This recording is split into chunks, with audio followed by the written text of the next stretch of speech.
Hello my dear students, welcome back in secondary digital classes. और आज हम बात कर रहे हैं प्रोजेक्ट के बारे में, और वो भी सिर्फ 6 लाइन में। बिल्कुल सही सुना आपने। आप data frame CSV and Python का प्रोजेक्ट मात्र 6 लाइन में बना सकते हैं। आखिर वो 6 लाइन कौन होंगे और क्या होंगे, क्या क्या कौन से 6 लाइन है जिसकी मैं बात कर रहा हूँ। तो चलो मैं दिखाता हूँ आपको अपने अगले स्लाइड्स में कि वो 6 लाइन कौन से हैं जिससे कि आपका कंप्लीट डेटा फ्रेम सीएसवी और पाइथन बेस्ड प्रोजेक्ट आप बना सकते हो। तो देखिए, सबसे पहला लाइन है df equal to pd dot read csv test csv index column is equal to 0। क्या मतलब क्या है इसका? देखिए, ये रीडिंग के लिए है। मैं क्या कर रहा हूं, हमारे पास एक csv फाइल है। हमारे पास एक csv फाइल है, जिस csv फाइल से हम डेटा को रीड करेंगे और रीड करके उसे डेटा फ्रेम के अंदर स्टोर कर लेंगे। और CSV फाइल का जो इंडेक्स कॉलम होगा वो कॉलम नंबर 0 होगा। मतलब 0 पोजीशन पे जो कॉलम दिख रहा है वो हमारा इंडेक्स कॉलम होगा। ऐसा मैंने एज्यूम किया है, और मैं बताऊंगा आपको कि आपका CSV फाइल कैसे बनना चाहिए और किस तरीके से आप CSV फाइल क्रिएट करोगे। अभी दिखाऊंगा मैं उसके बारे में भी। तो पहला लाइन हो गया आपका रीड CSV। सेकेंड जो लाइन है वो लाइन है राइट CSV के लिए। मतलब कि डेटा फ्रेम से अभी आपने CSV फाइल से डेटा को डेटा फ्रेम में ट्रांसफर किया था, ठीक है, एक्सपोर्ट किया। अब वापस हम इसे इंपोर्ट करेंगे। मतलब CSV फाइल्स के अंदर डेटा फ्रेम से डेटा को ट्रांसफर करेंगे। यहां पे फ्लो इधर से आ रहा था, अब जो फ्लो होगा वो इधर से होगा और CSV फाइल में जाके राइट होगा। ठीक है, तो आपको टू CSV मेथड को यूज करना है और फाइल का नाम देना है और मोड इक्वल टू W करना है। राइट मोड में आपको काम करना है। बताऊंगा ये काम कैसे हो रहा है सभी चीजों को। तीसरा जो लाइन है, थर्ड लाइन है, वो है df डॉट लॉग मेथड। और यहां पे आप उस कॉलम का नाम लिखिए जिस कॉलम के बेस पे आपने पूरी इंडेक्सिंग की है, या जिस कॉलम को आप एज ए इंडेक्स यूज करना चाहते हैं, जिसकी वैल्यू को, ठीक है, और जिस ठीक है, और जो डेटा आप कंटेन करवाना चाहते हैं अपने CSV फाइल में, आप उस कॉलम का, उसकी वैल्यूज या वेरिएबल्स का नाम यहां से कॉमा सेपरेटेड में लिख सकते हैं। अब जरा सा इस चीज को समझिए। ये जो स्टेटमेंट है, ये स्टेटमेंट दो तरीके से काम करेगा। दो पर्पस में हम इस स्टेटमेंट को यूज करेंगे, रिकॉर्ड इंसर्ट करने के लिए और रिकॉर्ड को अपडेट करने के लिए। दोनों ही प्रोसेस के लिए हमें एक ही स्टेटमेंट को यूज करना है, df dot log sid comma name. अगला जो स्टेटमेंट है वो इफ स्टेटमेंट है। आपको time to time conditions check करने की रिक्वायरमेंट हो सकती है। आप कंडीशंस चेक करना भी चाहते होंगे, तो कंडीशन आप चेक करने के लिए, यानी जैसे मान लीजिए आपको अपडेट करना है, तो अपडेट करने के लिए भी आपको चेक करना पड़ेगा कि वो रिकॉर्ड एग्जिस्ट हो रहा है डेटा फ्रेम में या नहीं हो रहा है। ठीक है, अगर आप डिलीट करना चाहते हैं तो भी आपको चेक करना पड़ेगा। अगर आप सर्च करना चाहते हैं तो भी आपको चेक करना पड़ेगा। तो चेक करने के लिए जो एक स्टेटमेंट हमें लिखना है वो स्टेटमेंट है df dot log df sid is equal to sid मतलब हमने यहां पे स्टूडेंट आईडी के तौर पे लिया। आप किसी भी एक वैल्यू को यूनिक वैल्यू मान के उसके बेसिस पे रिकॉर्ड को सर्च कर सकते हो। वो नेम भी हो सकता है, वो कोई भी कॉलम हो सकता है आपका। ठीक है, तो हमने क्या किया, उससे हम ये पता कर रहे हैं कि अगर मान लो हमने एक SID कोई बता दिया, वो SID मैच करता हुआ हमारे पास टोटल कितने कॉलम्स हैं, हमारे पास टोटल कितने रोज हैं डेटा फ्रेम के अंदर में। और अगर ये number of rose greater than 0 है, इसका मतलब कि वो रिकॉर्ड एग्जिस्ट कर रहा है आपके पास। और अगर वो रिकॉर्ड एग्जिस्ट कर रहा है तो अब आप उसके साथ अपडेट स्टेटमेंट रन करा लो, आप उसके साथ डिलीट स्टेटमेंट रन करा लो, आप उसके साथ सर्च ऑपरेशन को रन करा लो। This totally depend upon you. इसके बाद हमारे पास आता है लास्ट स्टेटमेंट, पांचवा। और पांचवा छठा बड़ा कॉमन सा स्टेटमेंट है, नहीं, पांचवा स्टेटमेंट है जहां से आप रिकॉर्ड को डिलीट करोगे। रिकॉर्ड को डिलीट करने के लिए हमें ड्रॉप मेथड की जरूरत पड़ेगी, और हम ड्रॉप फंक्शंस की मदद से रिकॉर्ड को डिलीट करेंगे और हम उस कॉलम का नाम देंगे जिसकी बेसिस पे हमने रिकॉर्ड को सर्च करना है या रिकॉर्ड का इंडेक्सिंग कर रखा है। एक्चुअली ये इंडेक्स कॉलम है हमारे लिए, या और ये कह सकते हो इंडेक्स वैल्यू है ये हमारे लिए। तो SID के अंदर जो वैल्यू रखा हुआ है वो आपका एक इंडेक्स वैल्यू है। तो आप वो वैल्यू पास करो और इन प्लेस ट्रू कर दो, तो डेटा फ्रेम के अंदर से रिकॉर्ड आपका ड्रॉप आउट हो जाता है।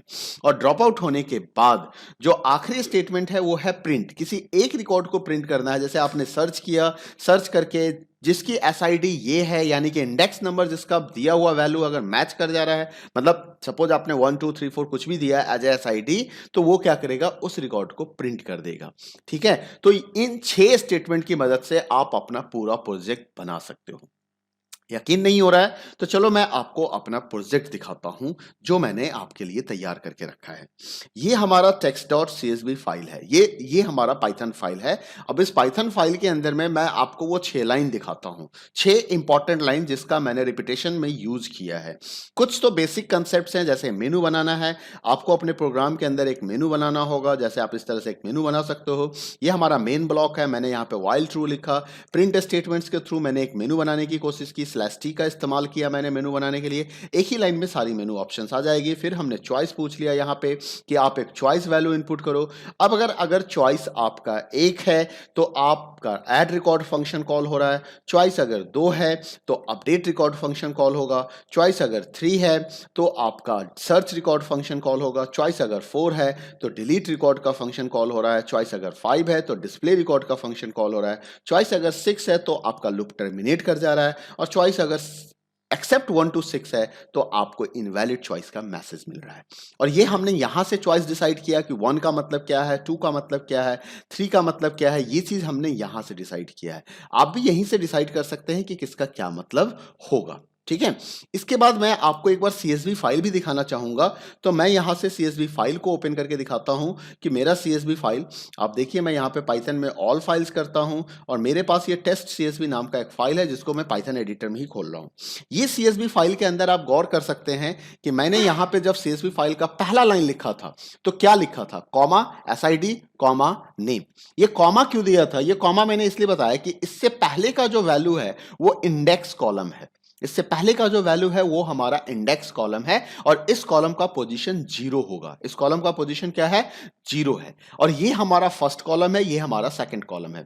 मैंने जो कंसेप्ट रखा है वो ये रखा है कि जो मैं एसआईडी दूंगा ना उसी को एज ए इंडेक्स वैल्यू भी स्टोर करूंगा अपने CSV फाइल के अंदर में। तो आप देख सकते हो 102 103 102 106 160 154 और दिस। तो इस तरीके से देखो हमारा ये सारा रिकॉर्ड यहाँ पे दिख रहा है। इस तरीके से आपने जो हमने इंडेक्स नंबर दी, जो हमने एसआईडी दिया था उसी को हमने एज ए इंडेक्स नंबर रखा। क्यों रखा, सो दैट कि रिकॉर्ड को एक्सेस करना, रिकॉर्ड्स के साथ किसी तरह का मैनिपुलेशन करना हमारे लिए आसान हो जाएगा और वो यूनिक वैल्यू भी बनेगी, वो एक यूनिक वैल्यू भी होगी इस पर्पस के लिए। तो CSV फाइल, अगर आपको एक ब्लैंक CSV फाइल क्रिएट करना है तो आप यहां से सारे चीजों को डिलीट कर दो और बस इतना लिख के एक फाइल को .csv एक्सटेंशन के साथ सेव कर दो। ठीक है, आपको इतना ही करना है, .csv एक्सटेंशन के साथ क्या करना है, फाइल को सेव कर देना है। ओके, मैं इस फाइल को बंद कर देता हूं। अब यहां पे आप आ जाइए, मैं आपको वो सारे 6 लाइन दिखा दूं जिस 6 लाइन की मदद से मैंने अपने पूरे प्रोजेक्ट को कंप्लीट किया है। लाइन नंबर 1, सबसे पहले मैं फाइल से रीड कर रहा हूं इंफॉर्मेशन को। मैं क्या कर रहा हूं, इंफॉर्मेशन को रीड कर रहा हूं अपने फाइल के अंदर से। उसके बाद आप देख सकते हो कि दूसरा मैंने यहां पे देखो ये बेसिक स्टेटमेंट है, इनपुट स्टेटमेंट को यूज करना। अब आप देखो मैंने ये इफ स्टेटमेंट को यहां पे यूज किया है। आखिर मैं इस इफ स्टेटमेंट को क्यों यूज कर रहा हूं, what is the purpose of using this if statement. इस इफ स्टेटमेंट का पर्पस जो है वो पर्पस ये है कि मैं ये दिखाना चाहता हूं, मैं ये चेक करना चाहता हूं कि कोई रिकॉर्ड मेरे पास एग्जिस्ट कर रहा है क्या। हाँ, उस तरह का रिकॉर्ड है तो नहीं जो एसआईडी मैं यहां पे इंसर्ट करने के लिए डाल रहा हूं, क्या वो रिकॉर्ड पहले से एग्जिस्ट तो नहीं हो रहा है। अगर एग्जिस्ट हो रहा है तो डुप्लीकेट स्टूडेंट आईडी का मैसेज आ जाएगा और आपका रिकॉर्ड इंसर्ट नहीं होगा। तो क्या होगा, एल्स में आएंगे। अगर वो रिकॉर्ड एग्जिस्ट नहीं कर रहा है, रिकॉर्ड एग्जिस्ट नहीं कर रहा है मतलब वो एसआईडी पहले से क्रिएटेड नहीं है, तो ऐसे केस में आपसे नेम का रिकॉर्ड मांगा जाएगा, नेम का डाटा आपसे प्रोवाइड लिया जाएगा। और फिर देखो यहां पे ऐड रिकॉर्ड का कमांड चला, ये ऐड रिकॉर्ड का कमांड मैंने यहां पे एग्जीक्यूट करा दिया। ठीक है, तो this is my add record. और उसके बाद ये रिकॉर्ड ऐड कहां हो रहा है, डेटा फ्रेम के अंदर में। और उसके बाद मैं क्या कर रहा हूं, डेटा फ्रेम से इंफॉर्मेशन को CSV फाइल में ट्रांसफर कर दे रहा हूं। और किस मोड में, राइट मोड में। राइट मोड का पर्पस क्या होगा कि अगर यहां पहले से कोई इंफॉर्मेशन CSV फाइल में लिखा हुआ है तो ये राइट मोड क्या करेगा, इन सारे इंफॉर्मेशन को ट्रंकेट करके और एक फ्रेश डेटा फ्रेम के अंदर जितने भी इंफॉर्मेशन है उसको फ्रेश फॉर्मेट में यहां पे राइट कर देगा। तो किसी तरह का प्रॉब्लम नहीं है, किसी तरह का कोई झंझट नहीं आएगा। मतलब स्ट्रेट फॉरवर्ड पहले के कंटेंट को डिलीट करो और न्यू कंटेंट को कंप्लीटली राइट कर लो। क्यों राइट कर लो, क्योंकि डेटा फ्रेम के अंदर ही तो सारा कंटेंट हमने रख रखा है। हमने अपने सारे इंफॉर्मेशंस को कहां रख रखे हैं, डेटा फ्रेम के अंदर ही तो रख रखे हैं। इसके बाद देखो ये आपका अपडेट रिकॉर्ड मेथड है। अपडेट रिकॉर्ड मेथड को अगर आप ध्यान से देखो तो यहां पे फिर से देखो मैंने उसी स्टेटमेंट्स को यूज किया। स्टेटमेंट नंबर 1 जिसको मैंने स्टेटमेंट नंबर 1 बताया था, ये हमारा स्टेटमेंट नंबर 2 था। फिर से देखो स्टेटमेंट नंबर 1 और स्टेटमेंट नंबर 2 आपको यहां पे देखने को मिल सकता है। उसके बाद आपने क्या किया था, रिकॉर्ड को राइट किया था, ये आपका स्टेटमेंट नंबर 3 था। ठीक है, और देखो यहां पे रिकॉर्ड को अपडेट करने के लिए मैंने फिर से स्टेटमेंट नंबर 3 को ही यूज किया। Dot LOC SID comma name, आप देख सकते हो सेम स्टेटमेंट है दोनों ही जगह पे। उसके बाद आपका एक स्टेटमेंट आपने ये लिया था, स्टेटमेंट नंबर 4, देखो ये स्टेटमेंट नंबर 4 यहां भी है, स्टेटमेंट नंबर 4 यहां भी है, वही स्टेटमेंट मैं फिर से यूज कर रहा हूं। और अपडेट में मैंने क्या किया, पहले फाइल को रीड किया, फिर आपसे पूछा कि किसको अपडेट करना है, आपने एक SID दिया, मैंने चेक किया कि कोई SID एग्जिस्ट कर रहा है। यहां अगर एग्जिस्ट कर रहा है तो अपडेट का काम होगा, यहां अगर एग्जिस्ट कर रहा है तो एरर मिलेगा, क्योंकि हम डुप्लीकेट रिकॉर्ड नहीं इंसर्ट कर सकते हैं, बट यहां हम अपडेट करेंगे। और अगर एग्जिस्ट कर रहा है, ठीक है, अगर एग्जिस्ट नहीं कर रहा है तो इनवैलिड का ID मिलेगा, और यहां अगर एग्जिस्ट नहीं कर रहा है तो रिकॉर्ड ऐड का प्रोसेस चलेगा। ट्राई टू अंडरस्टैंड, हम अपडेट उसी को कर सकते हैं जो रिकॉर्ड हमारे पास अवेलेबल हो, उसी रिकॉर्ड्स को, दूसरे किसी को आप अपडेट नहीं कर सकते हो। डिलीट रिकॉर्ड में आते हैं। अगर डिलीट रिकॉर्ड के प्रोसेस को देखोगे, इसको ध्यान से समझो कि डिलीट रिकॉर्ड में मैं क्या कर रहा हूं, मैं यहां भी डिलीट रिकॉर्ड में क्या कर रहा हूं, पहले देखो लाइन नंबर 1 को यूज किया, यहां पे देखो लाइन नंबर 2 को यूज किया गया है, यहां पे ये लाइन नंबर 4 था आपका, और ये देखो लाइन नंबर 5, ये है आपका लाइन नंबर 5 ड्रॉप स्टेटमेंट। मैं क्या कर रहा हूं, मैं पहले SID पूछ रहा हूं, फिर उसको सर्च कर रहा हूं कि वो अवेलेबल है या नहीं है। अगर वो SID एग्जिस्ट कर रहा है तो डेटा फ्रेम से उस SID वाले रिकॉर्ड को ड्रॉप आउट कर दो, इन प्लेस को ट्रू कर दो, और वापस डेटा फ्रेम से CSV फाइल में डेटा को अपडेट कर दो। और अगर वो रिकॉर्ड एग्जिस्ट नहीं कर रहा है तो इनवैलिड स्टूडेंट ID का एरर मैसेज दिखाओ मुझे मेरे प्रोग्राम के अंदर में। उसके बाद देखो आ जाते हैं सर्च रिकॉर्ड पे, फिर से उसी 5 रिकॉर्ड की मैं स्टेटमेंट की बात कर रहा हूं। ध्यान से देखिए, पहला लाइन नंबर 1 यहां पे यूज हुआ, यहां पे लाइन नंबर 2 की हमें रिक्वायरमेंट नहीं है क्योंकि मैं सर्चिंग कर रहा हूं, तो यहां पे लाइन नंबर 4 का यूज किया गया। उसके बाद ये मेरा लाइन नंबर 6 था, रिकॉर्ड को प्रिंट करने के लिए, किसी इंडिविजुअल रिकॉर्ड को प्रिंट करने के लिए df.loc SID हमने लिखा, लॉक SID, किसी इंडिविजुअल रिकॉर्ड को प्रिंट करने के लिए। बाकी ये बेसिक स्टेटमेंट है, input statement, else statement, print statement, ये सारे बेसिक स्टेटमेंट है। तो इस तरह से देखो आपका सर्च का प्रोसेस कंप्लीट हो जाता है। अब आप बात करते हैं डिस्प्ले रिकॉर्ड की। डिस्प्ले रिकॉर्ड में देखो एक लाइन नंबर 1 का इस्तेमाल किया गया, और उसके बाद हमने डेटा फ्रेम को सीधा प्रिंट कर दिया, प्रिंट डेटा फ्रेम हमने सीधा प्रिंट कर दिया। आप चाहो तो इस पे कंडीशन लगा के इसको और कॉम्प्लेक्स प्रोग्रामिंग कर सकते हो। तो इस तरीके से आपने क्या देखा कि मात्र उस 6 लाइन की मदद से, वही 6 लाइन की मदद से हमने क्या किया, अपने पूरे प्रोग्राम को कंप्लीट कर लिया। बाकी व्हाइल, इफ एल्स और बेसिक कंसेप्ट को ही हमने यूज किया है। तो आप देखो ये 6 लाइन आपके लिए कितना इंपॉर्टेंट है, आप इसको महसूस कर सकते हो कि how much important this 6 lines. ठीक है, एक आपका लाइन नंबर 1 हो गया, this is the line number 1, this is the line number 2, line number 3, ठीक है, 1 2 3 4 5 एंड 6, ये 6 लाइन आपके लिए काफी इंपॉर्टेंट हैं, और इस 6 लाइन से आप अपने कंप्लीट प्रोजेक्ट को तैयार कर सकते हैं। इस फाइल का अगर आप ये फाइल डाउनलोड करना चाहते हो तो मैं इसका लिंक डिस्क्रिप्शन में डाल दूंगा, आप वहां से इसे डाउनलोड भी कर सकते हो, और इसी फाइल के अंदर आप मॉडिफाई करके अपने प्रोजेक्ट को तैयार कर सकते हो। Thank you. वीडियो पसंद आया हो तो वीडियो को लाइक करें, शेयर करें, और चैनल सब्सक्राइब नहीं किया तो सब्सक्राइब करें। Thank you, bye bye, take care.